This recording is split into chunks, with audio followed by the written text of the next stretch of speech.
ସୂର୍ଯ୍ୟସ୍ନାନ ପୁସ୍ତକ। ଏହି ସୂର୍ଯ୍ୟସ୍ନାନ ପୁସ୍ତକଟି ମୁଁ ରଚନା କରିଛି। ଏହା ଆମର ପ୍ରଥମ ପୁସ୍ତକ। ମୁଁ ଆପଣମାନଙ୍କୁ ଏହି ପୁସ୍ତକରୁ ପ୍ରତିଦିନ ଗୋଟିଏ ଗୋଟିଏ କବିତା ଶୁଣେଇବି। ଆଶା କରୁଛି ଆପଣମାନଙ୍କୁ ସବୁ କବିତା ନିଶ୍ଚିତ ଭାବରେ ଭଲ ଲାଗିବ। ଠିକ୍ ଅଛି, ଆମେ ପ୍ରଥମ କବିତାଟି ଶୁଣିବା ଏହି ପୁସ୍ତକର। ତ ପ୍ରଥମ କବିତାଟି ହେଉଛି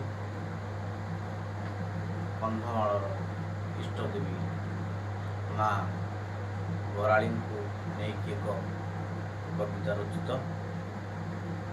ଯାହାକି ସେ କବିତାର ଶୀର୍ଷକ ମା ବରାଳୀ। ତବ ପାଦ ଛୁଇଁ ସାଲୁଙ୍କିର ଝର, ତବ ପାଦ ଛୁଇଁ ସାଲୁଙ୍କିର ଝର, ଦୂର ଦେଶେ ଯାଏ ବହି କୁଳୁ କୁଳୁ ନାଦେ, ଝଙ୍କୃତ ଶବଦେ ତବ ଗୁଣ ଗାଇ ଗାଇ, ମା ବରାଳୀ ତୁମରି କରୁଣା ନେଇ।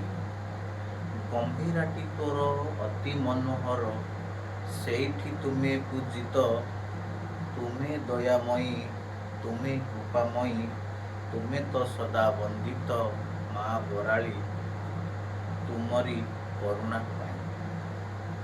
ଦୁଃଖ ହରି ସୁଖ ବରଷା କରୁଛ, ଦୁଃଖ ହରି ସୁଖ ବରଷା କରୁଛ, ଆହେ ଜଗତ ଜନନୀ, ମନର କଳ୍ପନା ପୂର୍ଣ୍ଣ କର ବୋଲି, ତବ ଗୁଣ ଗାଥା ଶୁଣି ମା ବରାଳୀ ଆସିଥାନ୍ତି ଭକ୍ତ ଧାଇଁ।